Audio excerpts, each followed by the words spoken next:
Welcome, Reds, to the 100% United pod, Eric Cantona Special. I'm your host, TC. Here's my co-host, Scott. You ready for a trip down memory lane, Scott? Am I ready? I got my Eric shirt on, collar up and all. On today's show, we reflect on one of the greatest careers in Manchester United history, the man that changed the club forever, and describe what it was like as a fan in the 90s, watching this French genius turn British football on its head. Scott, let's start. What does Eric mean to you? It's funny you asked me that question half an hour ago and I'm still trying to figure out the answer. I think he was just the catalyst to the love affair just becoming full-blown. I remember the day he signed and he was there with his United shirt and with Fergie with his massive smile. And I remember thinking, how good could he possibly be? And he told us all easily, didn't he? Yeah, he was always a little bit different, wasn't he, Eric? Mm-hmm. As you say, catalyst is probably the perfect word, I think. We had a fantastic team. We had a team that was flirting with winning the title, but we just needed that thing to bring it all together, and that confidence, that arrogance that Eric brought. That spark. Exactly. Yeah. And who would have thought it would be sent from over the Pennines from Leeds United? Yeah, I couldn't believe that. I mean, that's the incredible start of the story. Of course, Fergie had been asking after Peter Beardsley, David Hurst, Brian Deane, Alan Shearer. Was trying to get a striker in. Dion Dublin had broken his leg, hadn't he? Yeah. And we lacked sort of a number 10 and a goal scorer with Brian Robson come to the end of his career as well. Well, we still had Mark Hughes who was banging him in, but we sort of needed that support striker. We did, because we needed that number 10. We had Hughes and McClare, but McClare was obviously popped back into midfield when Eric came. Martin Edwards actually chatting to the Leeds chairman at the time. The Leeds chairman had called up asking about Dennis Irwin, and Fergie had said to Martin Edwards, haven't asked about Eric Cantona. And unbelievably, within a few days, on the 26th of November, £1.2 million got us, the King, over to Old Trafford. Brian Kidd actually said, for that money, has he lost a leg or something? Well, there were always rumours that he had fallen out with a few of the players at Leeds. Yes, absolutely. I mean, he was setting up a lot of Lee Chapman's goals, wasn't he? Mm-hmm. But as the rumour says it, he was setting up a lot more of Lee Chapman's stuff as well. So, but over he came, and of course, we couldn't believe it. Remember, I've said on a previous pod, there was that guy outside Old Trafford that said, "Who are Cantona? They won't sing that here." Definitely not. Yeah. How wrong can you be? He was the same fellow with that Tara Fergie flag, wasn't he? Yeah. But we had to wait till the 6th of December for his debut. Maybe that's where the 12 Cantonas song originates, because he was a present at the first day of Christmas almost. And he came on in a win over City, 2-1 win over City. I think you got to say, before he came on, there was that fantastic image of him getting himself all G'd up in the tunnel doing his sprints that got everyone so excited. I remember it was a perfect day for him to start, right? Derby day. Well, let's not forget he'd won the title with Leeds in the previous season, and he scored a hat-trick in the Charity Shield at the start of that season. Remember, back in the day, there wasn't this transfer window nonsense. You could get a transfer any time in the season. I believe it used to shut for maybe a month at the end of the season, just before the end of the season, right? You couldn't sign players then, I think. Mm-hmm. But this was November, and you can just snag a player from one of your biggest rivals who just won the title. Well, I think the rules were actually put in place because of us, right? Because of the fact that we're going and poaching players. I don't think so. We certainly got Andy Cole in the middle of the season, didn't we? Yeah, I think that was January, wasn't it? So it would have been a transfer window. Yeah, but there definitely wasn't a transfer window then. No. Anyway. So when he came, didn't have to wait too long for his first goal away at Stamford Bridge. Chelsea were one of his victims throughout his career at Old Trafford. I mean, what were your big takeaways from his first season? Of course, 9 goals in 22 league games. I think he pushed us over the edge. Let's be honest. As you say, we had a good team, but he made us great and came in. And I don't know if we could have won the league that year without him. Yeah, I mean, as you said at the top of the show, the catalyst is something. I think he was two things to United. First of all, he was the catalyst in that original team, which was a very strong team, very mentally strong team. And then he became the mentor to the youngsters later on in his United career. So he kind of did everything, just like he did on the pitch. He did everything. He was a creator and a scorer. Like I say, 9 goals in 22 league games, top assister in the Premier League that year as well, and 3rd place in the Ballon d'Or. So, you know, it's as you say, would we have got across the line? As you've seen with Liverpool down the road, when you don't win the title, it becomes a stigma. And it was at Old Trafford, wasn't it? We know from being around at that time, 26 years, it was a real monkey on our back, wasn't it? Oh, absolutely. And I think, if you just fast forward a couple of years later in '95, when we lacked him, he was definitely the reason that we didn't win titles in years that we didn't win them. Yeah, yeah.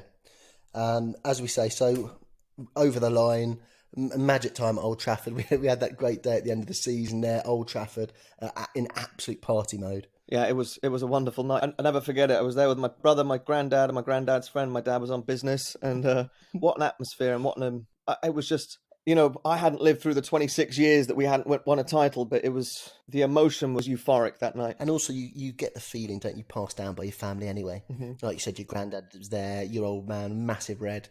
You could feel from them the nerves of all those years that they'd been starved of a title. And obviously, you've got Liverpool who were dominating at the time. Leeds had won the title the year before, pipping us to the title. And you think, God, is this going to go on forever? Luckily for us as young men or young lads at the time, we were blessed to have our teenage years and our 20s and just bathed in silverware. And you've got to say, Eric was, as you said, a catalyst and the person who made it really all possible alongside Fergie. Yeah, and I don't think just for our generation as well. As kids, we idolised him, but I think that my old man was Eric Cantona's biggest fan. He was a massive red, as you say, back in, he went to the cup final in '68. And I think Eric really rejuvenated his appetite for United. And we started to go to a lot more games. And I think it was a wonderful time. He definitely brought the love back. Similar to how you're sort of feeling with Bruno a little bit now. Obviously, it was exponentially much more, but he brought the joy back, didn't he? Yeah, I've got to echo that. I know a lot of older Reds, and a lot of them just idolise Eric too. Mm. They just can't get enough of him. They always loved United in the barren years, but Eric made them believe again. I think that was the main thing. I think that they lived through Best, right? And they sort of lived their life thinking they're never going to see another George Best. They're never going to see someone that good. And suddenly Eric Cantona pops up, and I just think it amazed people how good he was and how influential a player could be without just, banging in 30 goals a year, etc. But he was just the glue that cemented that whole team together. Yeah, and I know people are using the Bruno comparisons at the moment, Bruno and Cantona comparison. I'm not really a fan, just simply for me because, and I do understand the way he's rejuvenated the team at the moment and the way he's lifted the team was what Eric did. Eric lifted all the standards of people around him. I'm not sure Bruno is comparable to the King. I don't either. But you never know. You never know. But I would be a little less hasty with those comparisons. But I do totally understand where you're coming from. There is a similarity in the influence, not just in terms of talent, but in terms of influence on the rest of the team. Yeah. But yeah, so we'd lift the monkey off our back. That was, it was a tense season, 92, 93. 93, 94 was when that team really came to life, wasn't it? Yeah. I mean, although we did win the title by 10 points in the 93 season, but 93, 94, we just came alive. That team just had everything, didn't it? You had that midfield. You had Ince and Keane. You had Giggsy and Sharp, Kanchelskis, Hughes, as you say, McClare doing his bit too, Bruce and Pallister at the back, Schmeichel in goal. It was just, it had bravery, it had pace, it had power, it had grit, determination, any positive word you could use, that team had it. Yeah, it's funny you say bravery and grit. I think the addition of Roy Keane as well was definitely a massive part of that team, adding huge, like a massive engine in the middle, right? Like Eric Cantona definitely came much more into fruition in the 93-94 season, but Roy Keane as well was a massive influence. He was, and people forget Keane drifted back, became a bit more of a playmaker, holding midfielder back at the end of his career. The start of his career, he was a real box to boxer. Yeah. He would pop up with goals. He was a real engine that was all over the park. But again, I think Keane's career wouldn't have been so fantastic without the influence of Cantona as well. Cantona just had that influence on everybody. And the other thing I've noticed, and another thing just looking back through the years, is that have you ever heard a player who played for United who says, I didn't like Cantona? No. I mean, he just raised the standards, didn't he? But you get people say Roy Keane and Schmeichel, they don't get on. Mm-hmm. But they respect each other as footballers. with Cantona, everyone respects him as a footballer, and everyone blooming loved him too. I mean, who else could you ever say about that? It's unbelievable. From Bruce to Giggs to Beckham to Ollie to Fergie, everybody. All the fans, we all love Cantona. Well, I think opposition fans hated him. He really was. He was loved the most by us and hated the most by everyone else. I remember, especially Leeds. Yeah. Oh God. I was on a school trip, and it was after the ban, after he'd been banned for the kung fu kick, and you know me, when I'm playing football, I am a bit tasty with my tackles and whatnot.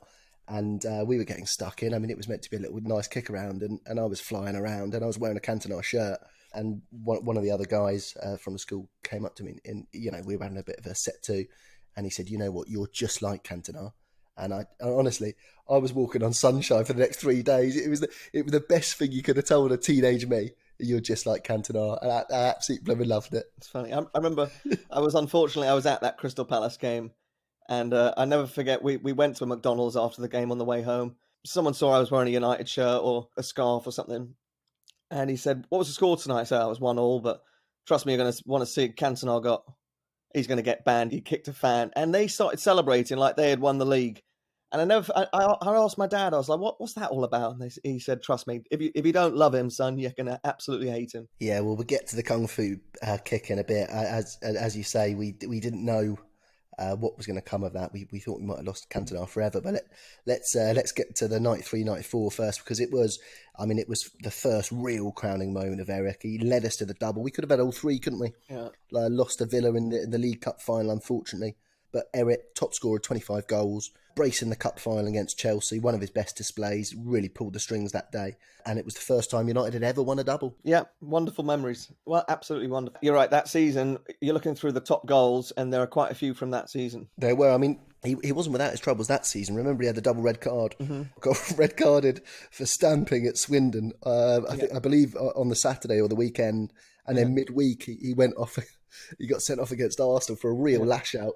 Yeah. And the FA pinged him with a 5-game ban, and we were thinking, oh God, just when we thought things were going fantastically. He actually missed the first game against Oldham, didn't he? Yeah. FA Cup semi-final, and then we won the replay. Oh, don't remind me about that game. Go on. Don't remind me about that. Oh. At Wembley. So my old man, a bit of a pre-story. He had a heart condition. We were never able to run to the car after the game, if you will. So we would leave sometimes a few minutes before the end, and we officially missed that Mark Hughes goal. You didn't. We celebrated it in the Wembley car park. Yeah, unbelievable. I think that was the game that we were like, all right, Dad, you just go and we'll catch you up. And he didn't, and you still didn't learn your lesson for the cup semi final when in ¡99 when you left early and missed the whole of extra time. Yeah. Well, first leg. Incredible. There was another one, quite a bad one, actually. It was 2004. It was that game at home to Arsenal that we had the last-minute penalty and Van Nistelrooy hit the bar. Remember when Keown got... Yeah. So we were standing outside that fish and chip shop right at St Matt Busby Way, ready to cross, and someone's listening on the radio like, oh my God, we got a penalty. And I guess the commentators, the rise in his voice when we hit the bar was enough for this guy to be like, oh, we scored! So everyone went crazy. And then walked off. Yeah, we got to the car. We got half an hour home before realising that we didn't win the game. You're having a laugh. No, that was the worst. Well, it wasn't as bad as '94 Cup semi-final, but yeah, it was bad. You know, I never leave early, but I must confess, I was inside Stamford Bridge when Fernando Torres got sent off, and I didn't know he'd been sent off. I thought he'd been substituted. I mean, I had a few that day, I must say, and I was going potty. But I thought we were just saying cheerio to him because he'd been substituted. No. I didn't even know he'd sent off. But there you go. Anyway, let's carry on. Yeah. So listen, start of the 94-95, scored in the Charity Shield against Blackburn.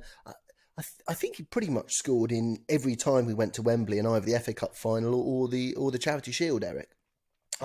Unbelievable. More or less. And you said he scored a hat-trick for Leeds as well. I mean, he certainly raised his game for Wembley, didn't he? Absolutely, and he'd scored 13 goals in the season, 94-95 season.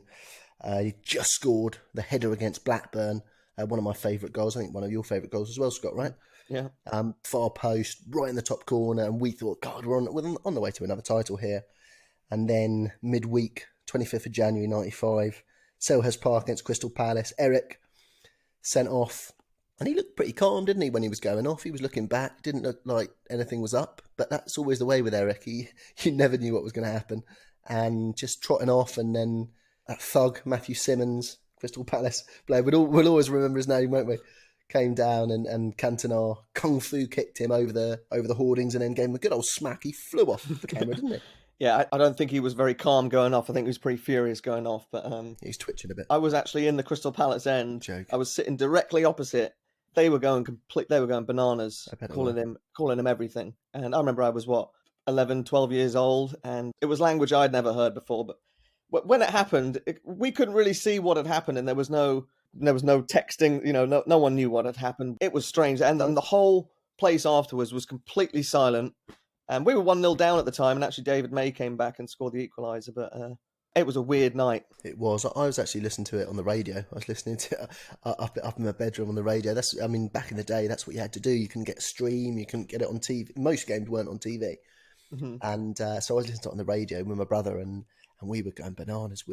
Cantona had been sent off, and we were like, oh, no, it's disaster. And then the commentator said, oh, Cantona, he's kicked a fan, he's punched a fan. Oh, Cantona. And we were celebrating. Cantona was our hero. We thought, fantastic. He smashed this Crystal Palace fan up, probably deserved it.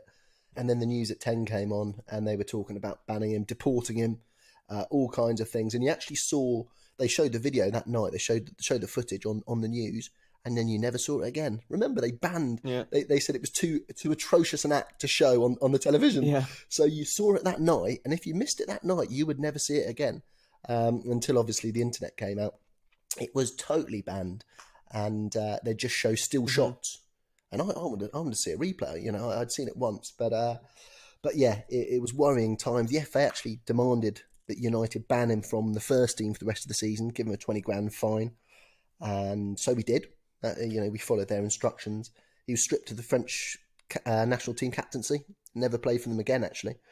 And then out of nowhere, the FA just came in under pressure, obviously, from the government, from all kinds of people. It was unbelievable. Up the ban to 8 months and another 10 grand as well. Incredible. FIFA joined in, said he's not even allowed to play behind closed doors, not allowed to play anywhere. And he was given a 2-week prison sentence for assault, which was reduced to 120 hours of community service, which Cantona actually described as a gift. He said, this is not a punishment. Me teaching kids how to play football, this is a gift, not a punishment. But, yeah, I mean, there's throwing the book at someone, and there's throwing the blooming library at someone. And that was just mad stuff, wasn't it, Scott? Yeah, it was unprecedented and just completely over the top. And I think he had, as we're saying, people, if you didn't love him, you hated him, and I think the FA were top of that list, and they absolutely hated him. And if anything, they wanted him out completely, didn't they? Yeah, they did. And well, yeah, they on one hand he was bringing the Premier League into a new era, but on the other hand, he was in more ways than one foreign to the English game. He was a foreigner, but his behaviour was foreign to us as well. We loved it, but not everyone did. Rest of the season, Scott, it was we hung in there to the last day of the season at West Ham. We didn't quite get over the line, and we weren't able to win the title. The FA Cup final as well. We fell to Everton and Paul Rideout's a solitary goal. I was actually there, unfortunately. I didn't go to the 94. I went to the 95, and I didn't go to the 96. Can you believe it? Yeah, unfortunately. I went to all three, fortunately. Yeah, lucky you. I mean, The incredible thing is that Eric won the title every single season he played in English football. So he won it with Leeds in 92, then 93, 94, won it with United. 95, he was banned. 96, 97, he won the title again. He actually won the French title with Marseille the year before as well, and also in 89. So it's just, you talk about someone who leads a team, whether he's wearing the captain's armband or not. Eric was that man. Yeah, and we had a few draws in the last few games of that 94-95 season that Fergie said there's no one will ever convince me that Eric Cantona wouldn't have made the difference, either made or scored a goal in one of those games. And as we've just said about his history at Wembley, we would have gone to Wembley and absolutely smashed Everton off the park if Eric Cantona was playing, let's be honest. Yeah, well, let's not forget, obviously we had Cantona gone, but also Andy Cole was cup-tied, I believe, right? And Roy Keane had done his cruciates. Yeah, so we still it was still took a horrible goal from right out, a dodgy old goal to get them over the line. So yeah, I totally agree with Fergie. I totally agree with you. How can you deny it? Eric was that good a player. We would have won the title by 10 points, surely. Yeah, we were the width of the post away from winning the title that year if Andy Cole had put it in. But I think that's another podcast, isn't it? Oh, I don't know. You're not going to talk to me with that, are you? You're going to lose all the listeners. Yeah, a memory that, unfortunately, that we an indelible memory. But sometimes from disappointments, it makes the glory even better. And on the 1st of October, 95, Eric came back to. I mean, you talk about heroes' reception, Old Trafford that day. Were you there as well? I was there. Just unbelievable, right? Yeah, what was it like when he came out? It was unbelievable. I mean, there were more French flags in there than there were United flags. It was just the return of the king. Everyone was in there. It was a full house when they were just training, and everyone was just watching him warm up. It was unbelievable. Yeah, and Old Trafford's notorious for being empty when we're warming up. Even Bruno Fernandes actually said it the other day, didn't he? He said that Old Trafford's amazing. You go out and there's no one there when you're warming up. You go in, you come in the tunnel, there's no noise, and then when you come out, it's absolutely crazy. He said he loves it. But yeah, you're right. That day, everyone was there to see Eric, and the tricolours were everywhere, and just the buzz was back. He set up Nicky Butt for a rare goal after 2 minutes. Yeah, we thought we were going to romp it. Unfortunately, Robbie Fowler had two things to say about that.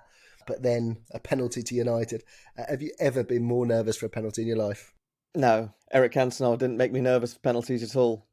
The cup final the year before, he had stuck two in the bottom corner without even breaking a sweat. It was when Eric ran up for a penalty, it was a sure thing, wasn't it? It was. But that day, you just against Liverpool, everyone was just desperate for him to score. He did a bit of pole dancing afterwards. Who was in goal that day? Wasn't it David James? I believe so. Wouldn't be worried with that, would you?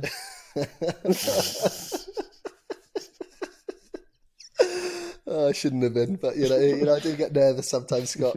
But we were 10 points behind Newcastle on Christmas Eve. It did take a little while to get going again into full throttle. But after New Year's Day, when we went down to Spurs, we went 12 unbeaten. And he scored on his return to Selhurst Park, a double in against Wimbledon. Yeah. 6 games in a row he scored, and 4 of those games were 1-0s. Remember that mad run when it was just Cantona, 1-0, 1-0, 1-0. Unbelievable. It was just unbelievable. Yeah, and that's what I'm saying. That the year before, if he was playing in any of those draws that we had, it would have been 1-0, Yeah, he had the incredible half volley against Arsenal over David Seaman to put us top, and we never lost top spot again. We had his lovely volley against Newcastle at St James's Park in a day when Peter Schmeichel starred. Then 5-0 against Forest. We were on the verge of the title. Eric lashing home late in the day. And then we only needed a draw at the Riverside against Middlesbrough to clinch the title. We did it the right way. 3-0 winners. May, Cole and Giggs. It was a glorious day, wasn't Wonderful. I mean, I can't believe that you went through that run of 1-0s without mentioning his little mazy run against Spurs with left foot finish in the corner. Yeah, I'm still annoyed I couldn't squeeze that into my Eric Cantona top. Well, I don't know. We were going to do a top 3, weren't we? Top 3 goals at the end of the show, but I put up to a top 10, and it became a top 11. That goal is one of my favourite goals. He scored a similar one against QPR with his right. Yeah, it wasn't as important as that. I mean, I remember Spurs were all over us that game, and that was out of absolutely nowhere. The relief when that went in was just indescribable. And we picked up the title at the Riverside. It was a lovely day, wasn't it? David May, and then Cole scored after just coming on. And I remember when that Giggs goal went in, and you knew that there was no way we were losing it from then. It was just pure ecstasy. Yeah, that was another nervy one, right? I think it was 0-0 at half time. Then David May scored, and it was 1-0 at half time, I believe, and then Cole scored. And then brought Cole on, and he scored with his first lovely touch. Little flick over his shoulder. Yeah, he was so good at playing with his back to goal, wasn't he? From corners, he really was. Andy Cole, underrated player, Coley. Yeah. Now that might be another podcast. God, we got enough from the 90s, haven't we? Yeah. Eric, 18 and 36 that season, Football Writers Player of the Year. So the people who wrote his blooming death knell were then handing him awards, which was incredible. And then we went to Wembley, FA Cup final against Liverpool. There was only going to be one winner that day, wasn't there, Scott? Made us wait, didn't he? Blimey. Well, of Oh, course he did. Of course he did. He's an actor. yeah. He's a dramatic guy. Come on. You just couldn't write that script. Isn't that what the commentator said? Yeah, Yeah. well, he could with Eric. He captained the side that day. Brucey was out, and he actually was the first captain to win the FA Cup from outside the British Isles. Good fact. Yeah. But just unbelievable. Double-double. The first British team ever to win the double-double. Like I say, after the year before, after the disappointment, after feeling that we might never see Eric again, it was that bit more special, wasn't it? Of course, it really was. It was beautiful. Eric was named skipper after Brucey left the club. He was actually the first non-British and Irish Manchester United captain as well. This is the thing people don't realise. Cantona was a trailblazer. He opened the door to so many other foreigner players coming to United and to British football in general. He opened the door to a different style of player. Howard Wilkinson couldn't get him into his 4-4-2, rigid 4-4-2. He couldn't work it out. Whereas Fergie was like, right, I get this. I can make this work. And Cantona opened the door to a different type of player, a different type of attitude, and of course, people from outside our isles as well. Yeah. So we won the title again. He struggled with form at time actually that season, but just when it mattered, he came alive. He scored a beautiful chip against Sunderland after scoring a penalty in that game as well. He'd gone about 3 months without scoring before that game, hadn't he? He had. I remember it. Yeah, but he came alive. He was the top assister in the Premier League that season. His last goal at Old Trafford was against Derby. You remember that when he plucked it out of the air, skip past one, skip past two, blasted it home. A beautiful goodbye, although we didn't know at the time. We didn't even win that game. Yeah. Lost 3-2. But then his last goal for United away at Ewood Park, Andy Cole doing all the work for him, putting it into the middle. Blackburn, obviously, big rivals alongside Newcastle in the mid-90s for us. And then out of nowhere that summer, at 30 years old, he came and broke the news that broke all of our hearts. I don't know, out of absolutely nowhere, the way Cantona was going to go. Yeah, of course. I mean, he has since said that maybe he retired a little bit early, that he still had the skill, he still had youth on his side, but he said he liked the finer things in life and he was missing them too. I still think it was a bit of a hangover from the treatment he got after the Kung Fu kick, don't you think? Probably. I think he knew when it was time, and he sort of, the disappointment we'd lost the European Cup that year against Dortmund and we in the semi-final, and I think that killed him. And I think that the disappointment of not being able to win the Champions League was a lot. Yeah, I mean, in one way I wish he'd stayed around, but on another way I wouldn't change anything. It's almost like when he left, the other players had to take a larger responsibility. He had come into the team, obviously a team with, like I said, a team of men, but then in 95, 96 he had inherited a team largely of youngsters. We had your Beckhams, your Scholes, your Giggsies, your Butts, your Nevilles, who were brilliant players, but they needed that guidance, and Eric provided it for them. And it was almost like Eric sort of left them because he almost knew they were ready. And like I've said before, we had to sign 2 players really, Sheringham and Dwight York, to replace Eric, because he really was like 2 or 3 players himself. Should we move on and look at our personal top moments from Cantona's career? Sure. You go first, Scott. Top 3 moments of Eric's career. We'll do goals after. What your 3 favourite moments? I mean, the problem is with Eric is there's just too many, isn't there? Well, yeah, it's tough to put them all into moments. I mean, one of them is just Derby days. Like the amount of goals he scored in derbies against City were unbelievable. That he scored, I think, 2 braces at City, 1 brace at home, 8 goals in total. He was just a big game player, wasn't he? And that's something I definitely miss. He slayed City so many times. I had that on my top 3 moments. There's more than 3 though, you know that. I just, every time he played City, he seemed to come alive, and he just relished it, didn't he?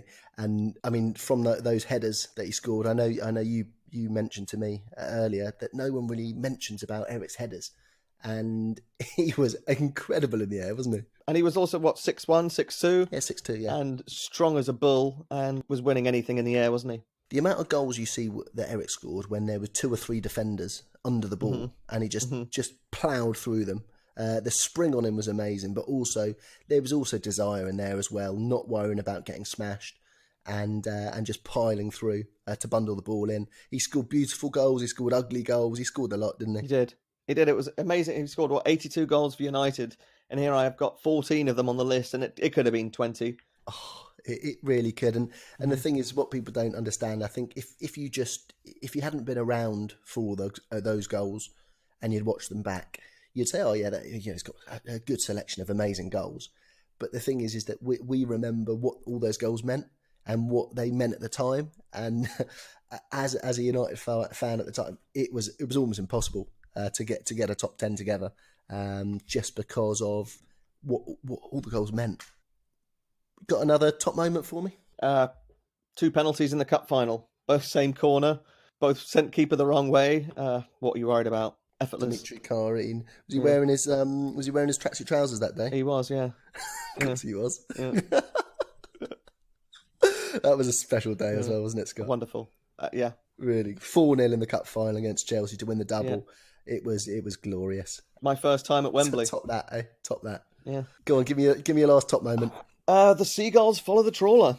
He got banned for 8 months. They were just handing him more and more bans, and he came out with his press conference basically saying, I don't really care, and you can follow me all you want. I'm not going to give you what you want. See you later. And the Neanderthals in the press conference were laughing and, what does he mean? Yeah. What does he mean? Yeah, what an idiot. Work out, guys. You know, with Cantona, there was just endless moments. For me, I loved when he scored at Ellen Road and gave the Leeds fan a come on gesture. Yeah. Right, I mean, he was a yard away. You got big balls to do that, haven't you? Didn't me? Wasn't that the only day he actually missed a penalty for us? And they gave him unbelievable stick, and he scored that 5 minutes later. Yeah, far post. Just slipped it in, and as I say, it was point blank. And the thing is, Eric knows how mad the Leeds fans are anyway. But he was still up for it, which was great stuff. I loved that. Second one for me is walking out on his comeback against Liverpool at Old Trafford. Just that moment when you knew everything was all right again, and we're going to win the title again. And instead, he gave us a double, and then holding up the cup that season as well against the Scousers. I'll never forget the joy of Eric when he lifted the FA Cup above his head. That sticks in the memory for me. And I did put at the bottom of the page all those City goals as well. So Derby Day with Eric was always a bit of fun. And you've got to think as well that they weren't a big team, right? It was just an emotional day. He knew what it meant to play with emotion, and he was the difference in a lot of those days.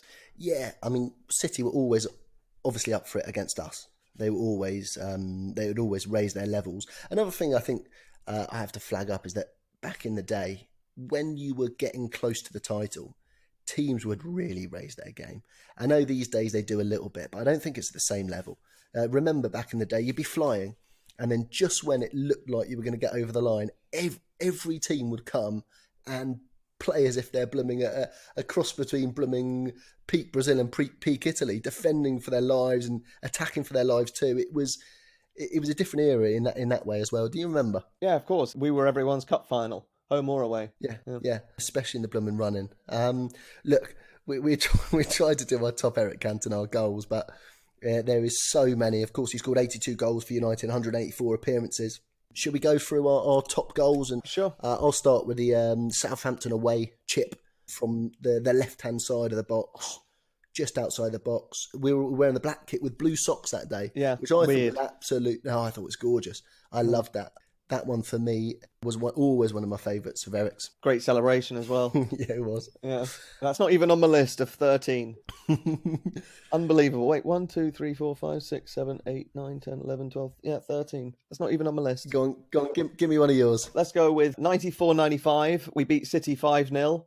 Kanchelski's got all the headlines for scoring the hat-trick, but his control and volley was unbelievable. The left foot volley from just outside the box, and he brought it down when he was in full pace, brought it down effortlessly and smashed it in. Yeah, what a goal! I remember it well, mate. See, that's not even in my list. That's the problem with Cantona's goals. There's so many of them. Well, to be honest with you, I learned from our end of decade podcast that we overlap too much, so I was trying to be a bit esoteric with the options. Yeah, you know me, quirky. Carry on.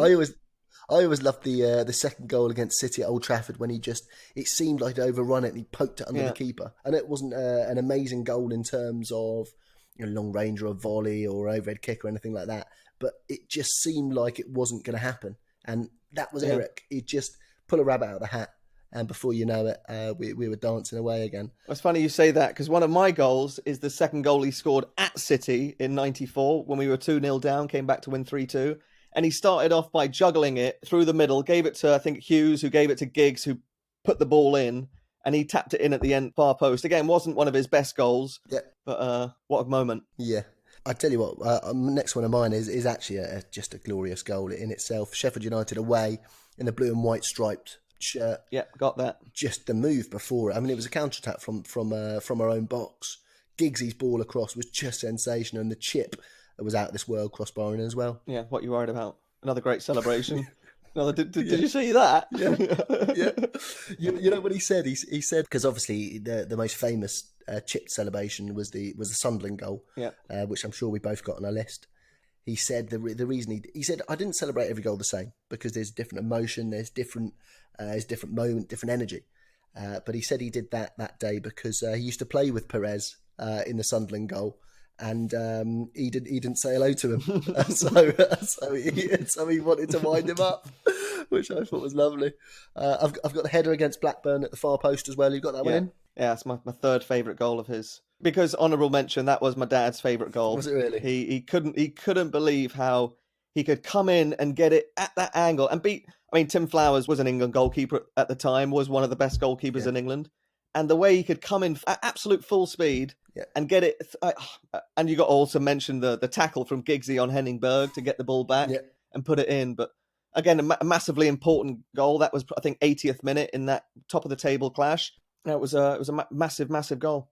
Little did we know what's going to happen a few days later, obviously, at Selhurst Park. But if you look at that Blackburn goal, if you look at where it crossed the line, it is as top corner as it gets. Yeah. It is perfectly in the top corner. And that's what I'm talking about before, that was a 0-0 game that without Cantona would have probably ended 0-0. Yeah. And he got banned the next game, and we had 3 or 4 0-0s until the end of the season.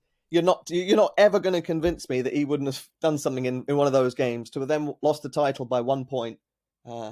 Anyway, let's go on. Go on. Cross that one off. Next, I've got West Ham. West Ham away from the angle when it seemed like it was impossible to score. Roof of the net. Unbelievable, yeah? I can't believe you got that on my list. I thought I was going to get you with that one. Yeah. And that, I'll tell you a little story. I just moved to boarding school then, January 96.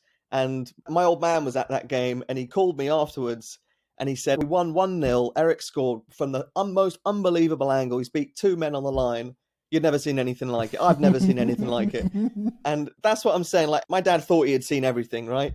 Eric Cantona opened his eyes to a lot of things. But yeah, that's on my list too. Great one. Good man.